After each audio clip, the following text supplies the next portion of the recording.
no? Kung maghihintay ka sa traffic, kasi nasa uphill tayo, kung maghihintay ka sa traffic, hindi agad nag-go yung mga sasakyan, no? Sabihin natin merong intersection, merong stoplight at kailangan maghintay na matagal, mag-handbrake ka.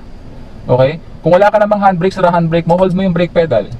Okay? To hold the vehicle in its place. Then kapag nakita mo yung mga sasakyan na nasa unahan na nag-go na mga 5 to 10 cars up ahead, ready mo na yung katawan mo kasi sunod-sunod na yan na mag-go. Magre-ripple effect yan papunta sa'yo at mag-go ka na din. So you can do holding the brake pedal, no? Clutch all the way down, first gear. Then kapag time na ikaw na yung mag-go, clutch to the biting point, then release the brake, give it gas para umarangkada yung iyong sasakyan, no? Pwede mong i-hold yung iyong clutch sa biting point for around 2 to 3 seconds, mga ka-fixit. 2 to 3 seconds enough na yon, no? Para makabitawan mo yung iyong brake pedal at makapagbigay ka ng gas. So mabilis lang naman yun, mga ka-fixit, no? Ayan, no? Diba? Mabilis lang yun, mga ka-fixit. Hindi mo kailangang i-hold yung iyong clutch sa biting point ng sobrang tagal.